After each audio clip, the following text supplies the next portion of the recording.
Hey everyone, in today's video I'm going to share with you why gift giving is literally ruining your retirement savings journey. So have you ever wondered why is it that we in America give so many gifts and we celebrate so many holidays, and you hear these things called Hallmark holidays, and how it is that we're able to give and give and give and still be able to save for retirement? The fact of the matter is a lot of people are actually giving to their detriment, and in today's video I'm going to prove it. So I'm going to share with you how just giving the basic gifts, taking one vacation a year and going out to eat once a week could literally be the difference between you retiring and having to work longer into your golden years. I've often sat back and talked to my wife and said, I don't see how we're able to give at this level. I do charitable giving and I feel like we're very generous people, but I feel like sometimes it goes a little bit overboard. Like we do a lot for our little holidays and it just kind of seems to add up. So what I did in this video is I broke down some basic math I went through every month and I picked all the basic holidays. Quick disclaimer, I'm gonna go through how me and my wife and my family celebrate. You may have other holidays in here. So you may have other religious holidays or special cultural holidays that I didn't include. I don't wanna leave anybody out. I'm just gonna share with you a breakdown of what I feel is a typical year for us.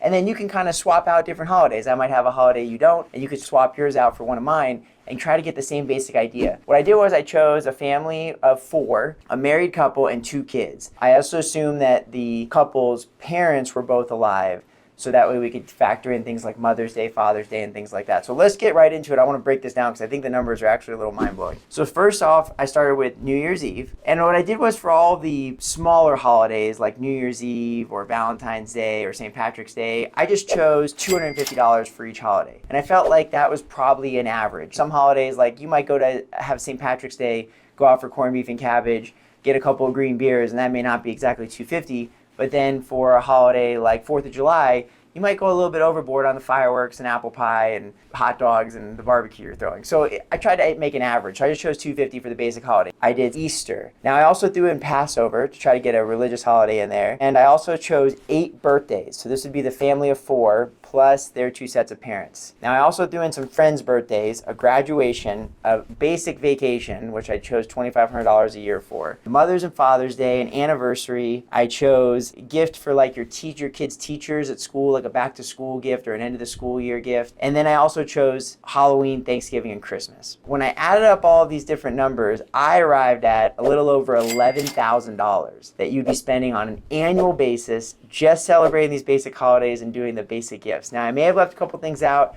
and I may have gone overboard in a couple areas, but $11,000 just on gifts each year in America. And that's because we get this pressure to celebrate all of these different things and do these on a really big level for most of us. Now, here's where it gets crazy. Let's say we add in going out to eat once a week. And if we add in going out to eat once a week and we choose $70 for our average meal and we do that once a week, that adds an additional $3,600, a little bit more than that, to the meal. So the total comes out to $15,000 a year. Now, the median income in America is $69,000. So that means that if you just take that number for the median income, now again, you might have both parents working, so the median income might be double. But again, if you just said you had one spouse working, one spouse at home, and the median income of $69,000 a year, you're spending 20% of your gross income, but after taxes, you're spending 30% of your income a year on gifts, one vacation, and going out to eat once a week. And that's how you can start to see where all the money goes, because if you're spending 30% of your money just on those things, that doesn't even include your living expenses, that doesn't include emergencies, that doesn't include saving for retirement, and that really is your budget for saving for retirement, 30% of your income, which is absolutely crazy. Now, I'll be the first one to admit, I'm not the best budgeter. I'm not really a big fan of the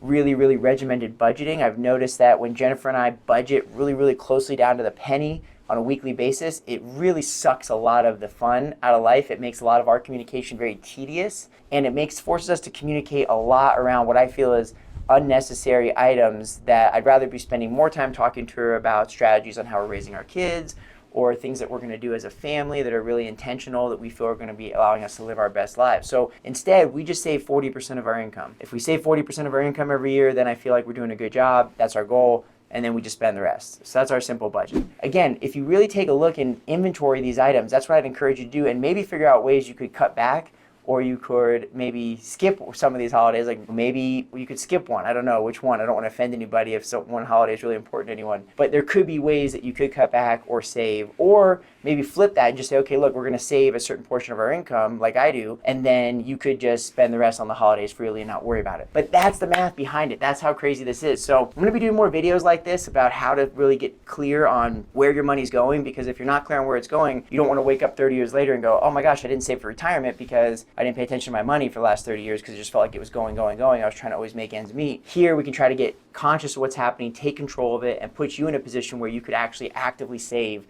for retirement. So if you enjoy this video, please take a moment, subscribe to the channel. I want to be providing more content like this. Please take a minute to like that video. I appreciate it so much. And if you can, leave comments. I'd like to know your feedback. Are my numbers off?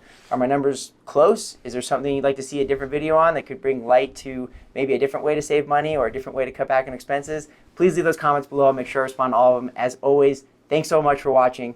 I'll see you in the next one.